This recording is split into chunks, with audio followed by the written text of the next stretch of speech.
employability is important because it's helping a student think about their own identity. So having that identity and knowing and understanding that that identity changes and morphs over the whole of your lifetime.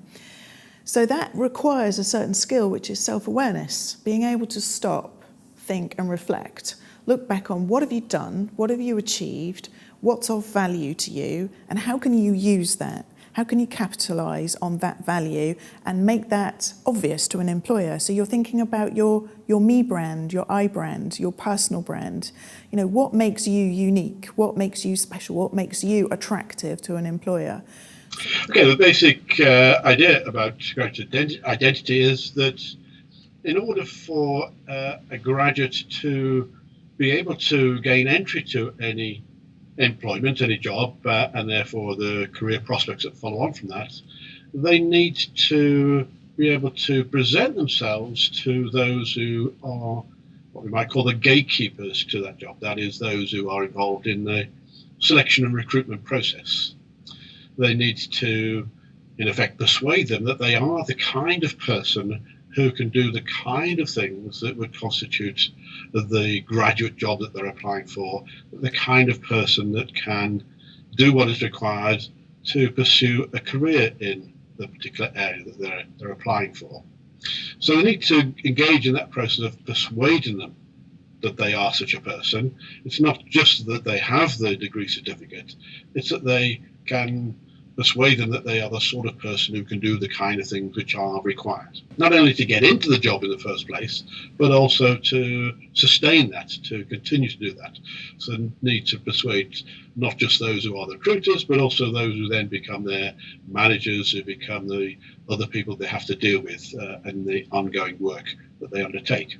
So it's a matter of persuasion. It's not something that's guaranteed, so it's a matter of the way in which they are able to present themselves as such a person. It is primarily, I would regard, as being a matter of persuading, what I call warranting their claim, being able to justify the claim they are making to be the kind of person that the recruiters are looking for. But in order to do that, of course, they need to do it effectively. They need to, in some sense, to have internalized that, for that to make sense to themselves, for that to be something which they would, as we say, identify with themselves, that they would want to do that, that is something they aspire to, is something they're in some sense committed to. Of course, they have a number of identities. We don't just have one identity. We have different identities at different contexts. So every student would be, in that sense, a member of the family that they have grown up with, an extended family. They are members of various friendship groups, various social groups they may be involved in.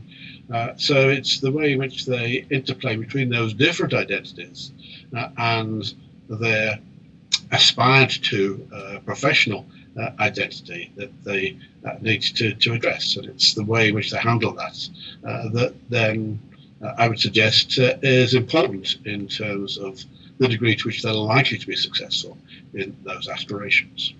Certainly for somebody who comes from a family background in which they have perhaps parents, a sibling, cousins, uncles, aunts, who are engaged in some kind of professional managerial work, that they have seen them, they can identify with them.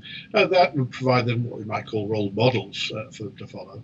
Other things they can be doing during their studies, engaged in various kind of activities, taking on perhaps leadership roles in social or sporting or other kind of activities, ways in which they can demonstrate that the sort of person that might be successful in a professional managerial career to which they aspire.